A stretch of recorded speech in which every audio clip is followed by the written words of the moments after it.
अस्सलाम वालेकुम। उम्मीद करता हूँ फिट होंगे, बेहतरीन होंगे, अपनी लाइफ में एंजॉय कर रहे होंगे। हम तीनों की तरह आज एक और वीडियो और उसका टाइटल है उसका टाइटल है जिन बांग्लादेश को there is a strong Pakistan link the channel के डायलॉग मेजर कारोबार की वीडियो ओरिजिनल वीडियो का लिंक डिस्क्रिप्शन में मौजूद होगा। मेरा नाम है राणा मुमदर, मेरे साथ है मोहम्मद समीर वाले Saqlain Iqbal. So guys let's start.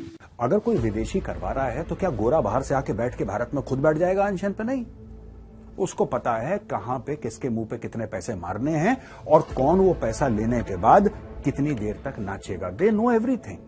Rate card सबके सेट हैं, प्रोफेशनल लोग होते हैं, वो करते हैं।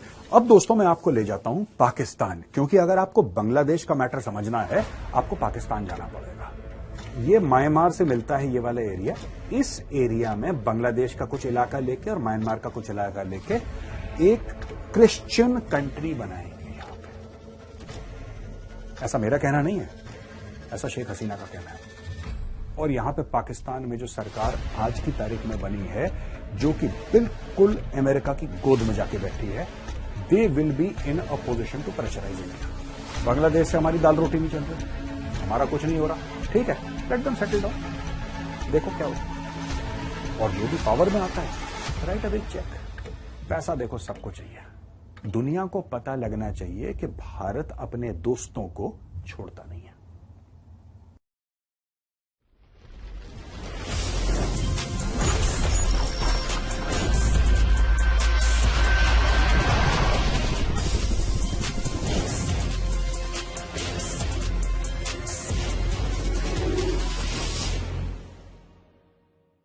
जय हिंद दोस्तों, मैं हूं मेजर गौरवारी और आप देख रहे हैं तो चाणक्य डायलॉग्स। इस वीडियो को लाइक करिए, हमारे चैनल को सब्सक्राइब करिए, बेल आइकन दबाना बिल्कुल मत भूलिएगा। दोस्तों आज मैं नक्शे पे यहां पे खड़ा हूं और मैं नक्शे में आपको एक्सप्लेन करना चाहता हूं कि वो साजिश क्या हुई थी, वो कॉन्स्पिरेसी क्या हुई थी, वो कौन सी साजिश थी जिसके तहत शेख हसीना को निपटा दिया।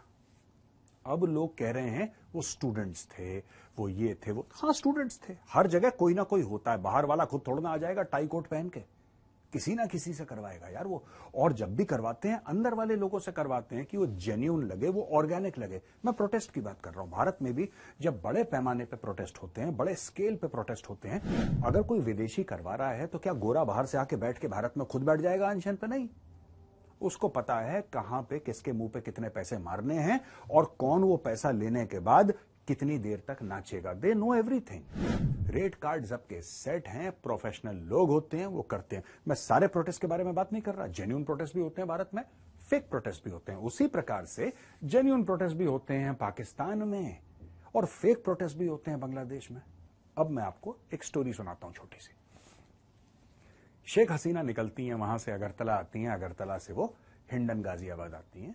अब दोस्तों मैं आपको ले जाता हूं पाकिस्तान, क्योंकि अगर आपको बांग्लादेश का मैटर समझना है आपको पाकिस्तान जाना पड़ेगा और फिर मैं आपको लाऊंगा बांग्लादेश। ये देखिए साहब, ये है पाकिस्तान, ठीक है दोस्तों। और आपको पता है कि कुछ साल पहले इमरान खान की सरकार गिराई गई, जानबूझ के गिराई गई, और जिसको कहते हैं कोट अनकोट लीगल तरीके से गिराई गई। उसमें कोई इलीगैलिटी नहीं थी, लेकिन जानबूझ के गिराई गई, इतनी बात तय है। अब देखिए साहब, जब हम बात करते हैं कहीं पे नो कॉन्फिडेंस मोशन लाया जाता है किसी भी पार्लियामेंट में, भारत में भी हो चुका है ऐसा कई बार, पाकिस्तानियों के साथ पहली बार हुआ था तो चमक गए बेचारे, लेकिन ऐसा होता है। अब दोस्तों क्या हुआ कि इमरान खान बार बार कह रहा था एब्सोल्युटली नॉट, ठीक है, कह सकता है। वो क्यों कह रहा था? इमरान खान का यह कहना था कि अमेरिकन्स ने मुझसे ड्रोन बेस मांगे, मुझसे हवाई अड्डे मांगे अफगानिस्तान में या कहीं और ऑपरेशंस करने के लिए, मैंने उनको मना कर दिया, मैंने बोला एब्सोल्युटली नॉट। फिर इमरान खान ने डोनाल्ड लू वाले वाकये का जो साइफर था उसको हर जगह वेव करा। उसका साइफर वेव करना मैंने भी कंडेम करा। लेकिन क्या जो इमरान खान कह रहा था उस वक्त, क्या उसमें कुछ सच्चाई थी? क्योंकि उस वक्त मुझे लग रहा था कि कोई सच्चाई नहीं है। लेकिन अब जब बांग्लादेश में जो चीजें हो रही हैं, मुझे लग रहा है कि इसकी कड़ी इमरान खान से जुड़ती है, और आज मैं आपको समझाऊंगा कैसे। इमरान खान को बोला कि तुम बेस दे दो, पाकिस्तान की जमीन का टुकड़ा दे दो, जिससे कि अमेरिकन फोर्सेस अपने ड्रोन्स, अपने फाइटर जेट उड़ाएगी, हमें लॉजिस्टिक्स के यहां पे बेस दे दो जहां पे हमारे बंदे रहेंगे, और सब ठीक हो जाएगा, तुसी फिक्र ना करो।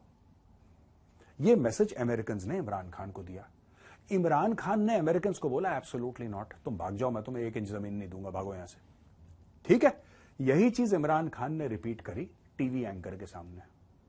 अब बैकग्राउंड की स्टोरी किसी को नहीं पता थी, क्योंकि इमरान खान ने भी बैकग्राउंड की स्टोरी नहीं बताई। इमरान खान ने टीवी एंकर को बोला, और मैंने भी इमरान खान को बड़ा क्रिटिसाइज करा कि साहब ये आदमी गलत बोल रहा है। लेकिन क्या इमरान खान गलत एक्चुअली बोल रहा था? अब इसको समझने के लिए आपको यहां चलना पड़ेगा साहब। यह है ढाका, ठीक है जी, यह है पाकिस्तान, यहां पे इस्लामाबाद है, और बिल्कुल यह है ढाका।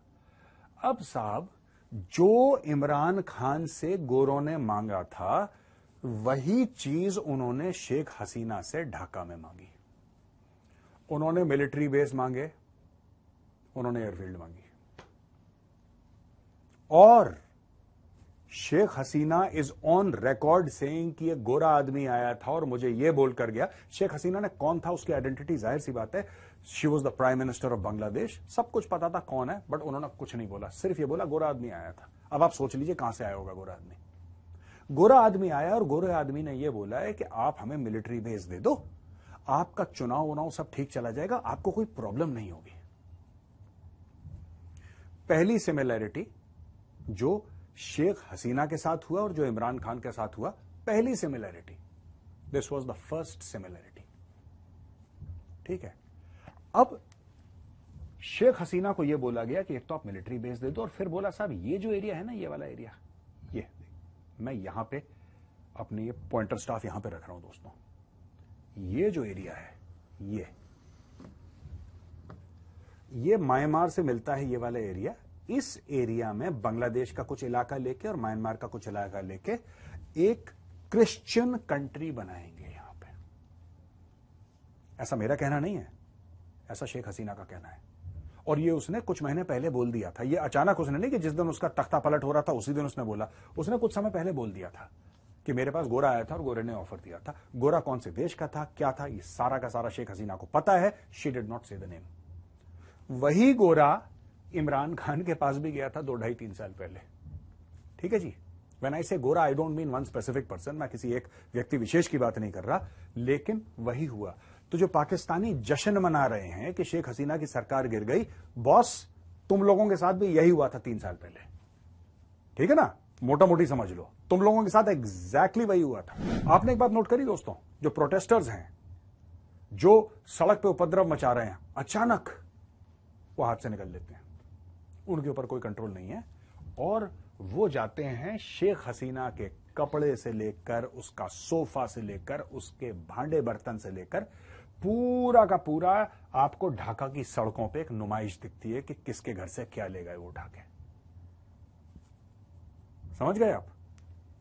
क्या आपको वही चीज पाकिस्तान में नहीं दिखी थी आज से 3 साल पहले? लाहौर कोर कमांडर के घर पे एक एक चीज निकालो वहां से, कोरमा उसका चोरी, मोर, वो तो मजाक में हम लोग कहते हैं, कोरमा चोरी करा था एक्चुअली, बट उसके घर से भी काफी चीजें लूट कर ले गए।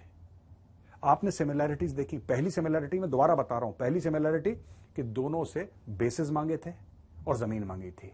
दूसरी, किसी बड़े बंदे का घर लूटा गया। अब इनके साथ अमेरिकन के साथ एक प्रॉब्लम हो गई। इमरान खान को निकाल तो दिया, राइट, लेकिन इमरान खान और शेख हसीना में सबसे बड़ा फर्क क्या है दोस्तों? ये जो सिमिलैरिटीज है ना, अब देखिए, जो शेख हसीना है, शेख हसीना जब निकली थी उसके पहले भी अनपॉपुलर थी। उसने ठीक है बहुत तरक्की करवाई बांग्लादेश की, उसने बहुत बांग्लादेश की इकोनॉमी को बिल्कुल ठाठा कर दिया, सॉलिड कर दिया, लेकिन अनपॉपुलर थी वो। उसकी खुद की हरकतें रही होंगी, कुछ तो रहा होगा कि अनपॉपुलर हो गई वो, लेकिन हो गई। उसको निकाल दिया, वो आज निकलने के 5 साल के बाद भी शायद अनपॉपुलर रहे। लेकिन इमरान के साथ ये नहीं था। इमरान खान पॉपुलर था, उसको लोग सपोर्ट करते थे, लेकिन जिस दिन इमरान खान ने उस साइफर लेके सबके सामने हिलाया कि ये एक बैरूनी मुल्क की साजिश है, बाहर के देश की साजिश है मेरे खिलाफ और मुझे गिराया गया है, पूरा मुल्क एक हो गया, इमरान के पीछे खड़ा हो गया। अब ये अमेरिकन के लिए बड़ी प्रॉब्लम हो गई यार। ठीक है, इमरान खान काम तो वही कर रहा था शुरू में जो कि अमेरिकन चाहते थे, जैसे कि सी पैक बंद करना। इमरान खान ने सी पैक बंद करा, इन्होंने बोला ये तो बढ़िया आदमी है यार, चाइनीज के खिलाफ है। इमरान खान चाइनीज के खिलाफ तो था, लेकिन इमरान खान ने अमेरिकन का प्लान भी फ्लॉप कर दिया। इमरान खान का एक छोटा सा कॉन्सेप्ट था। मैं कह रहा हूं इमरान खान लाख गलत हो, इमरान खान लाख गलत हो, लेकिन उस आदमी ने चाइना से भी पंगे लिए, अमेरिका से भी पंगे लिए, क्योंकि उसको लगा कि वो नया पाकिस्तान बना रहा है। ये ऐसा लगा इमरान खान को कि मैं नया पाकिस्तान बनाऊंगा और मुझे ये सब चीजों से हटना है। अगर सीपैक गलत है तो सवाल पूछो, अगर अमेरिकन गलत कर रहे हैं तो सवाल पूछो, अगर अमेरिकन कह रहे हैं कि ड्रोन बेस हमें दो ताकि हम अफगानों को मारें, तो एब्सोल्युटली नॉट। इमरान खान ने गलती ये करी, उसने दुनिया की दो बहुत बड़ी ताकतों से अकेले बंदे ने लड़ाई मोल ली। ठीक है जी, अब हम इधर वापस आते हैं। यहां पे इस्लामाबाद में, लाहौर में जश्न मन रहा है बहुत ज्यादा कि ये हो गया, ऐसा हो गया, वहां पे ये बिल्कुल कि अब तो बिल्कुल जिसको कहते हैं कि 1971 का जो शर्मनाक वाकया था वो बिल्कुल रिवर्स हो गया। कैसे रिवर्स हो गया? मुझे एक बात बताओ पाकिस्तानियों, टेल मी यार, आई हैव नॉट अंडरस्टूड। मैं समझा नहीं कैसे रिवर्स हो गया। यही तुम लोगों ने गलती करी थी। ये देखो साहब, अफगानिस्तान, काबुल में कुछ साल पहले तालिबान घुस गए, अमेरिकन निकल गए, यहीं पे ये पाकिस्तानी इस्लामाबाद, लाहौर, कराची में ये भंगड़े डाल रहे थे सड़क में कि बॉस अब तो हमारी लॉटरी लग गई, अब हमें कोई नहीं रोक पाएगा, अब पाकिस्तान जो है ये पूरा का पूरा कश्मीर का एरिया हड़प लेगा, पूरा का पूरा हड़प लेगा। कैसे हड़प लेगा? क्योंकि ये साडे मुसलमान भरा हैं, तालिबान वाले, ये मदद करेंगे तो हम यहां से इनको पैसेज देंगे, ये घुसेंगे, और जैसी अफगान तालिबान को देखेगी इंडियन आर्मी तो बोलेगी अच्छा आप आए हैं, आइए आइए आइए, हम आप ही का तो इंतजार कर रहे थे। ये पाकिस्तान का प्लान था। अच्छा, तब पाकिस्तानियों ने बड़ा सेलिब्रेट करा कि जी भारत के तो 24 कॉन्सुलेट हैं अफगानिस्तान में। ऐसा पाकिस्तानी बोलते थे, कोई 24 नहीं थे, 4 थे। उन्होंने 20 अपनी मर्जी से जोड़ दिया। झूठी कौम है, झूठी कौम है, झूठे लोग हैं। मैं नहीं कह रहा, सऊदी अरब से पूछ लो, यूएई से पूछ लो, कहीं से भी पूछ लो, पाकिस्तानी नाम है गाली है। अगर आप बोलो ये मेरा पासपोर्ट है, लोग थूकते हैं उस पासपोर्ट पे। ठीक है, anyway, coming back to the point दोस्तों, यहां पे पाकिस्तानियों ने बड़े भंगड़े डाले कि अब तो तालिबान आ गया। इमरान खान ने यहां तक स्पीच में कह दिया कि जहनी आजादी है और ये है और वो है, अपनी आजादी के लिए लड़े, जो भी उसने स्टोरी करी। अफगानों ने उसके बाद विद इन 48 आवर्स जो पहला हुक्म था अफगान तालिबान का, पहला हुक्म कि तहरीक तालिबान पाकिस्तान के जो 5000 से ज्यादा बंदे जेलों में थे उनको छोड़ो। छोड़ दिया, तालिबान का हुक्म है यार, कौन मना करने वाला है, छोड़ दिया। वो सारे के सारे टीटीपी वाले अब घुस गए पाकिस्तान के अंदर, और पाकिस्तान के अंदर वो कर रहे हैं दमादम मस्त कलंदर। तो मैं पाकिस्तानियों को यह कहना चाहता हूं भाई कि जो तुम लुड़ियां डाल रहे थे, जो तुम लोग भंगड़े डाल रहे थे कि ये अफगान तालिबान साडे भरा हैं और ये हमारी मदद करेंगे, वही तुम्हारा खून खराबा कर रहे हैं। तो इस गलतफहमी में मत रहना कि यहां पे कुछ ऐसा होने वाला है कि तुम्हारे दिल पे मरहम लगे 16 दिसंबर 1971 के घाव पर। Don't be under that misconception. अभी मैटर और कॉम्प्लिकेट यहां पे होने वाला है। बांग्लादेश में अभी और मैटर कॉम्प्लिकेट होगा दोस्तों, ये गंद मचेगा। और इंडिया क्या करेगा मैं आपको ये भी बता देता हूं। इंडिया ने क्या करना है? इंडिया चुप रहेगा, इंडिया चुप रहेगा। इंडिया ने कुछ नहीं करना। इंडिया को एक सिंपल सी चीज करनी है, सिंपल सी, very simple thing that India has to do, just keep quiet, let them settle down. Bangladesh से हमारी दाल रोटी नहीं चल रही, हमारा कुछ नहीं हो रहा, ठीक है, लेट देम सेटल डाउन, देखो क्या होता है। और जो भी पावर में आता है, राइट अ बिग चेक। पैसा देखो सबको चाहिए, पैसा दुनिया की सच्चाई है दोस्तों, पैसा सबको चाहिए, चाहे वो तालिबान हो, चाहे वो पहलवान हो, चाहे कोई भी वान हो, पैसा सबको चाहिए। बिना पैसे के कुछ नहीं चलता यार, ठीक है जी, बिना पैसे को। पैसा हमारे पास बहुत है, कोई बात नहीं, जब अगला आएगा उसको बोल देंगे जी 10 अरब रुपए की इन्वेस्टमेंट कर रहे हैं, कोई दिक्कत नहीं, बताओ क्या चाहिए। हमें अपनी इकोनॉमी पे फोकस करना है। For a while keep a very close watch on Bangladesh, but don't take any action. अब आते हैं बात शेख हसीना पर। शेख हसीना बैठी हैं साहब इधर, नियर हियर समवेयर, ठीक है जी। इसमें गाजियाबाद नहीं है, लेकिन आप मान के चलो कि मोटा मोटी यहीं पे, ठीक है। नाउ गाजियाबाद में शेख हसीना, लोग कह रहे हैं कि हिंडन एयरबेस पे ठहरी हुई है, ऐसा लोग कह रहे हैं, मुझे नहीं पता, हो सकता है कि कहीं ले गए हों दिल्ली विल्ली में। वो चाह रही हैं कि उनको लंदन में, यानी कि यूके में रहें वो, और भाई साहब वो जाना चाह रही हैं इधर इधर, ठीक है जी।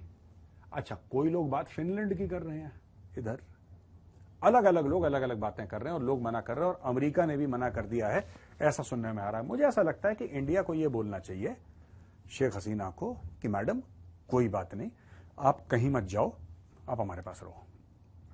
आपके पास इतनी आलीशान कोठियां हैं, आप एक बड़ी आलीशान कोठी दे दीजिए। दुनिया को पता लगना चाहिए कि भारत अपने दोस्तों को छोड़ता नहीं है। अगर मैं होता मैं यही करता। मैं शेख हसीना को बहुत बड़ी सी यहां पे कोठी, top class Z grade security और सारी जो चीजें हैं on expense of government of India मैं उनको प्रोवाइड करता। अब लोग कहेंगे साहब यहां पे जो ऑपोजिशन पार्टीज हैं वो बुरा मान जाएंगी। बुरा मान जाएंगी? आप पैसे दे दीजिए, अच्छा मान जाएंगी। ये कौन से ईमानदार लोग हैं जो यहां पे ऑपोजिशन पार्टी वाले बैठे हैं? इनका जो जमाते इस्लामी है, जो इतने दंगे फसाद करवाता है, हिंदुओं को मरवा रहा है, आपको लग रहा है कि ये कौन से वो लोग हैं यार जिनके पास कोई दीन ईमान है? इनका ऐसे ऐसे करके मुंह खोलो, अंदर डॉलर डालो, दो मिला के तुम्हारे पीछे आएंगे। क्या दिक्कत है? क्या बुरा मानेंगे यार? मुंह पे पैसे मारो ना। चाइना तो यही करता है। चाइना कहता है कि तुम कैसा फील कर रहे हो ये हमारे लिए इररेलेवेंट है। हमें देख के तुम्हें अच्छा लगा या तुम्हें बुरा लगा, हमें देख के वी आर नॉट कंसर्न्ड। हम जब आएंगे हमें सलूट मारना, हम तुम्हें पैसे देंगे, हम चले जाएंगे। चाइनीज फिलॉसफी बेस्ट है इस मामले में, इनको पैसे दो। इससे क्या होगा कि दुनिया भर में एक मैसेज चला जाएगा कि देखो भाई साफ सीधी बात है, अगर आप इंडिया से दोस्ती करोगे इंडिया आपका हाथ पकड़ के रखेगा। ठीक है, Sheikh Hasina is now 74-75 years, ऐसी कुछ उम्र है उनकी, मिड 70s में।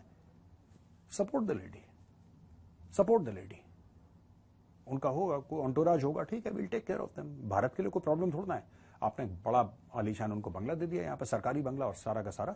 You can give her security, you can give her 2-3 cars and she can live the rest of her days आराम से, आराम से।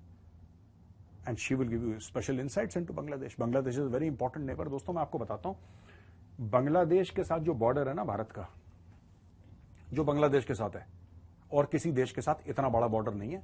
We have a 4000+ long kilometre border with Bangladesh. और बांग्लादेश के 2 ही देश हैं जिनका बांग्लादेश के साथ बॉर्डर है, एक म्यांमार, एक भारत। बांग्लादेश को झक मार के भारत के पास आना पड़ेगा क्योंकि बांग्लादेश के पास और कोई चारा नहीं है। ये देखिए ना कहां जाएगा। चाइना के साथ तो इसका बॉर्डर लगता नहीं है। चाइना कह लो, तिब्बत कह लो, जो कहना है कह लो, इसके साथ तो बॉर्डर इनका लगता नहीं है। बॉर्डर तो हमारे साथ लगता है, और वो भी 4000+ किलोमीटर का बॉर्डर लगता है। कहां जाएगा बांग्लादेश? थोड़ा सा चूचा करेगा, 4-5-6 महीने 1 साल चूचा करके वापस इसको इधर ही आना है। क्योंकि इनके अलावा देखिए, सुनिए, बांग्लादेश में हमने पोर्ट बना रहा है, अडानी का भी पोर्ट है, हम लोग भी एक पोर्ट बना रहे हैं। ठीक है, बुरे से बुरा क्या होगा? नई सरकार आएगी, बोलेगी जी हम आपको कॉन्ट्रैक्ट नहीं दे रहे। बुरे से बुरा यही होगा। बुरे से बुरा क्या होगा कि साहब हम आपको कॉन्ट्रैक्ट नहीं दे रहे, हम अब इस कॉन्ट्रैक्ट को चाइनीज को देना चाहते हैं।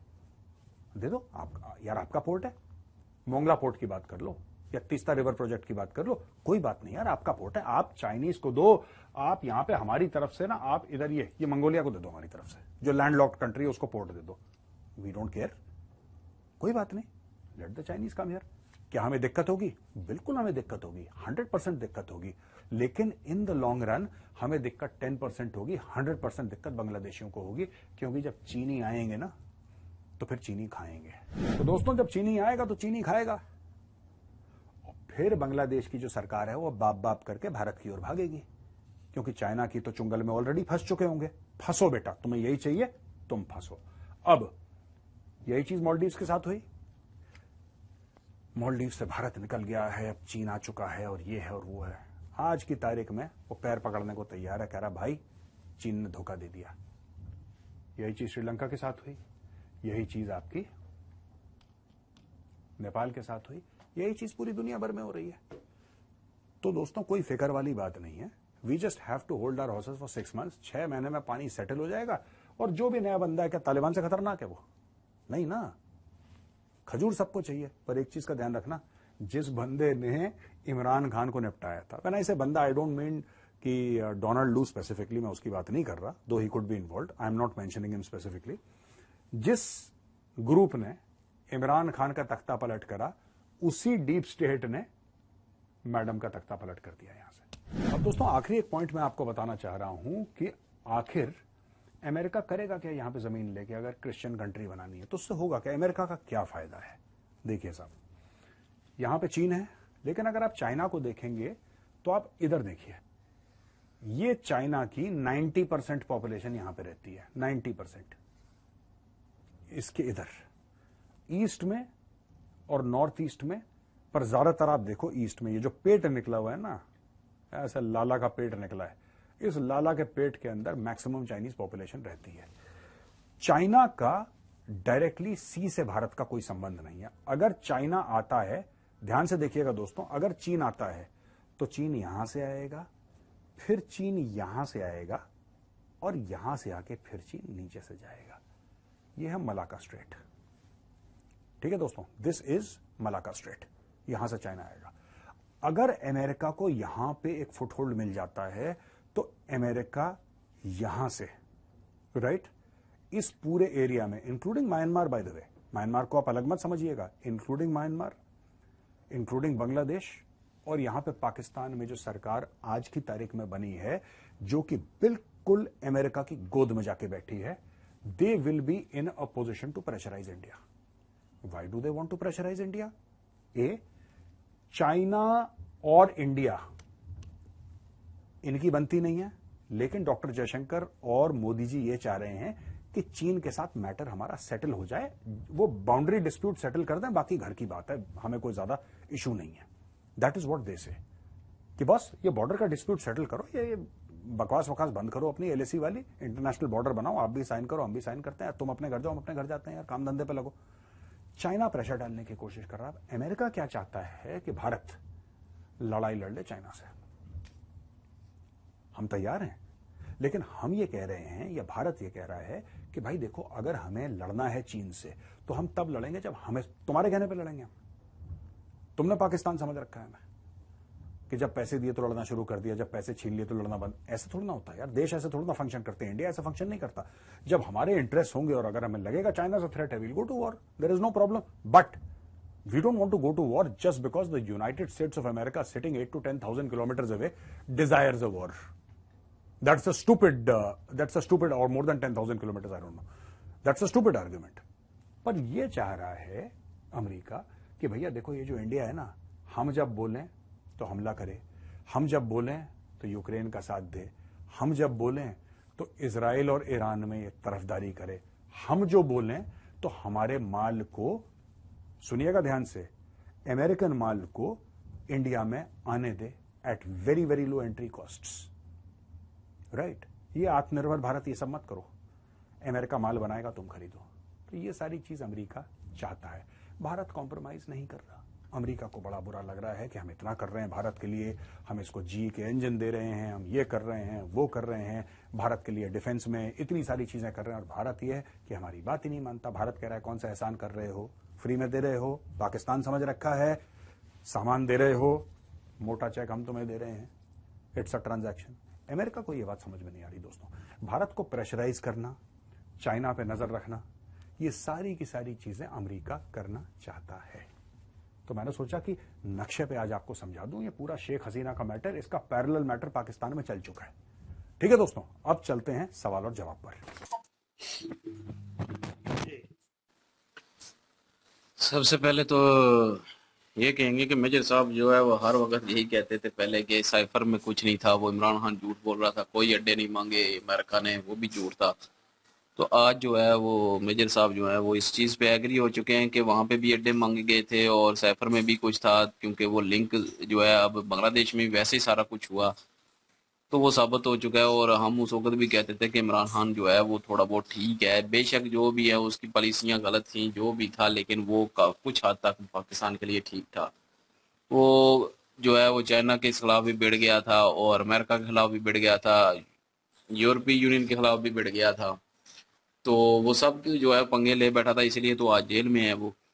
तो हसीना वाजिद ने भी इसी तरह जो है वो गोरे को जो है वो मना कर दिया कि हमने ये यहाँ पे जो है वो इलाका नहीं देना है साई करंट बनाने के लिए, इंडिया के साथ हाथ मिला लिया तो उसको भी उतार दिया गया। और ज़ाहिर गेम तो होती है पीछे, लेकिन हसीना वाजिद की भी काफ़ी सारी जो है वो अच्छी पॉलिसियां नहीं थी अवाम के लिए, कुछ अवाम की नहीं सुनती थी। और जब ये धरने हुए उस वक्त थोड़ा सा पोलाइट वे में रह के जो है वो इस चीज़ को हल निकालना चाहिए था, लेकिन जो है वो एक समझ लें कि जालिम की तरह जो है वो ऑर्डर देना शुरू कर दिया कि इनको मार दो, ये दहशतगर्द हैं, ये है, वो है, रजाकार हैं। तो फिर जो है वो उनको और आग भड़काई गई जैसे भी करके, क्योंकि बयानात भी हसीना वाजिद के नहीं ठीक थे। अगर हसीना वाजिद इसको जो है वो सही तरीके से कंट्रोल करती, उनकी मांगे पूरी करती, तो शायद हो सकता है कि बेहतर हो सकता था इनके लिए। लेकिन जब अवाम को ही खिलाफ कर लिया तो फिर वो जो है वो दूसरी जो भी ताकत थी जिसका ये एजेंडा था वो कामयाब हो गया, और हसीना वाजिद जो है उसको मुल्क छोड़ना पड़ा। लेकिन इमरान खान और हसीना वाजिद में एक फ़र्क है, इमरान खान मुल्क छोड़ के नहीं गया। इमरान खान जेल कबूल कर ली लेकिन मुल्क छोड़ के नहीं गया, उसने मरना पसंद कर लिया इधर ही। लेकिन हसीना वाजिद जो है वो जान की परवाह जो है उसको ज़्यादा थी, वो भाग गई। और बाकी रही बात वहाँ पे जो है वो कुछ लोगों ने तो सही से अपना जो है वो हक लेने के लिए प्रोटेस्ट किया, लेकिन बैकग्राउंड पे जो है उसको आग देने के लिए हो सकता है कि मैं भी मानता हूँ कि कुछ दूसरी पार्टियां भी होंगी जो कि बाहर बैरूनी ताकतें हैं, तो डीप स्टेट जिसे कह लें, तो वो उनका तो हाथ होगा। जैसे कि पाकिस्तान में था, पाकिस्तान के हालात आप लोगों को पता ही है, 2.5-3 साल पहले क्या हुआ था, सैफर लाया गया, उसके बाद जो है वो इमरान खान को जो है वो जेल पहुंचाया गया, और उसके बाद प्रोटेस्ट जो हुआ 9 मई को भी, और इधर जो प्रोटेस्ट हुआ, दोनों के सीन एक जैसे थे। ऐसे लग रहा था कि जो है एक मूवी का सीक्वल जो है पार्ट 2 जो है वो दूसरी साइड पे चल पड़ा है। वही चीजें चोरी करके लेके जा रहे हैं, सोफे लेके जा रहे हैं, उसके कपड़े लेके जा रहे हैं, जिस तरह के उधर किसी अपना वो क्या नाम है, कोर कमांडर हाउस पे जो है कोर कमांडर की जो है पैंट जो है वो उठाई गई थी, इधर जो है इनकी में शलवार और कुछ और भी जो है कपड़े शपड़े जो है वो उठाए गए। और उसके अलावा वही चीजें फ्रिज में से जो चीजें खाने के लिए थी वो भी निकाल ली, उधर से भी निकाल ली, इधर से भी चीजें उठाई, उधर से भी उठाई, तो सेम ही वो सीन बन गया था। और पाकिस्तान वाला हिसाब हुआ उधर भी। तो मैं समझे शायद हो सकता है कि पहले ये जब ये बताने लगे तो मैं समझे शायद हो सकता है लिंक कोई पाकिस्तान के साथ निकला है, कोई दूसरे हिसाब से, कि मतलब पाकिस्तान इसमें शामिल था। लेकिन इन्होंने बता दिया कि डीप स्टेट जो है वो शामिल थी, कि जैसा पाकिस्तान में हाल हुआ वैसा ही बांग्लादेश में भी किया इन्होंने, क्योंकि बात नहीं मानी, और जो बात नहीं मानेगा उसके साथ ऐसा ही होता है। लेकिन मैं फिर कहूंगा कि ठीक है, जो ऐसा भी है उन्होंने हक लिया, उनको नई मुतालबात पूरे मतलब कर रही थी सीना वाजिद, उस तरह नहीं चल रही थी, उन्होंने निकाल दिया। पाकिस्तान से बेहतर है प्रोटेस्ट करते रहे हैं, लेकिन पाकिस्तानी तो प्रोटेस्ट भी नहीं कर पाते। तो लेकिन वहां पे हिंदू पे जो जुल्म हो रहा है उसके खिलाफ हूं मैं, और क्योंकि वहां के हिंदू भी बांग्लादेशी हैं ना कि कोई और मुल्क के हैं, तो उन पे जुल्म नहीं होना चाहिए, और वहां पे जुल्म कर रहे हैं ये कट्टरवाद जितने भी हैं मुस्लिम, क्योंकि वो जुल्म जो है ना वो चाहे किसी भी कम्युनिटी से हो, मेरी अपनी कम्युनिटी से हो, तो मैं उसके खिलाफ आवाज मतलब बुलंद करूंगा, जरूर करूंगा, क्योंकि हमें ये नहीं है कि किसी पे जुल्म करें। हालांकि जुल्म करने वाले के खिलाफ लड़ना चाहिए, तो खुद जालिम बन जाएंगे तो फिर जाहिर है मैं उनके खिलाफ ही हूँ, क्योंकि वो कटर कह लें कि कटर जो कटर होता है ना वो भी उस चीज को फॉलो कर रहा होता है जो दीन में होता है, लेकिन दीन में ये नहीं है कि किसी मजलूम पे जाकर जुल्म करना शुरू कर दें, उसके जो है वो इज्जतें लूटना शुरू कर दें, ऐसा नहीं है। ना तो वो आपके मजहब को छेड़ रहे हैं, ना आपको तंग कर रहे हैं, वहां के हिंदू वो भी बांग्लादेशी हैं, टैक्स भी पे कर रहे हैं, टैक्स भी दे रहे हैं, तो लेकिन फिर भी जो है वो उन पर जुल्म हो रहा है, तो ये जुल्म है। मैं इस चीज के खिलाफ हूँ।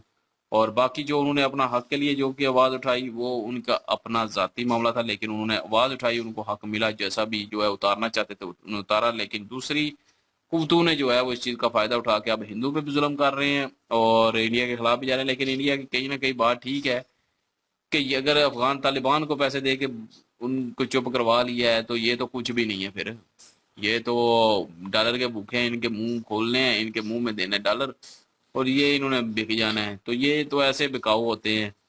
तो बात इनकी ठीक है, पैसा है, जहां पैसा फेंक तमाशा देख, तो वही चीज है सारा। और अभी जो है वो इंडिया पैसा फेंकेगा और बांग्लादेश वहां पे डांस करेगा। ये जो पार्टियां हैं जो कह रही हैं कि हिंदू हिंदू पे जुल्म कर रहे हैं, उनकी बात कर रहा हूँ। सीए जो भी नाफज किया उस पे मुस्लिम जो है वो उसका विरोध कर रहे हैं इंडिया में, लेकिन ये है कि सीए होना चाहिए, क्योंकि वहाँ के हिंदू को चलो यार नहीं उधर प्रोटेक्शन, तो अपने इंडिया में बुला के प्रोटेक्शन तो मिल जाएगी, उनको जिंदगी तो मिलेगी ना यार उनको गुजारने के लिए। बिल्कुल। और कहीं ना कहीं अगर देखा जाए तो ये इस प्रॉब्लम से जान नहीं छूटेगी कि इंडिया में जो भी हिंदुस्तान का ज़ाहिर बात है एक बहुत बड़ा देश है, तो उसमें जितने भी हिंदू दूसरे मिनॉरिटीज में रहते हैं उनके साथ जो प्रॉब्लम्स होती है ये टेंशन भी खत्म हो जाएगी। क्योंकि पाकिस्तान, बांग्लादेश और अफगानिस्तान की बात की जाए तो ये वैसे तो इंसानियत के बहुत बड़े ठेकेदार हैं, लेकिन इनको ये इंसानियत नजर नहीं आती जब ये मिनॉरिटीज के साथ ज्यादतियां करती हैं, गलत करती हैं, उनके साथ बदसलूकी करती हैं। जब इनके साथ होता है तो फिर इनको याद आ जाती है इंसानियत, लेकिन जब किसी के साथ होता है, किसी और मिनॉरिटी के साथ होता है, तो फिर इनको गलत और सही में जो अंतर है वो नजर आना शुरू हो जाता है। बाकी चीज इमरान खान की बात कीजिए, इमरान खान जो है बिल्कुल वो एक उसने की है मुखालफत, और जो भी अमेरिका की या दूसरे कंट्री की मुखालफत करेगा फिर उसे जो है एक रिजल्ट वो तो भोगना पड़ेगा। जिस तरह से हसीना वाजिद ने इनकार किया, क्योंकि वो लोग पॉलिटिक्स को लेकर चलते हैं। वो कहते हैं कि अगर हमारे कहने पे, हमारे इशारों पे चलो तो ठीक है, आपकी पॉलिटिक्स जो भी कैरियर है वो फिट रहेगा। जब उनके खिलाफ जाओ, उनकी जो भी कमेंट्स होते हैं उनके खिलाफ जाओ, उनकी बात ना मानो, तो फिर यही हाल होता है जो इमरान खान का हुआ है और हसीना वाजिद का हुआ है। जी, सिचुएशन कॉम्प्लिकेटेड है, लेकिन यह है कि वो जो इन्होंने बीच में सिनेरियो पेश किया इमरान खान को लेकर और हसीना वाजिद को, और पीछे कनेक्ट बताया, एट दी एंड बीच में वो भी कंफ्यूज थे।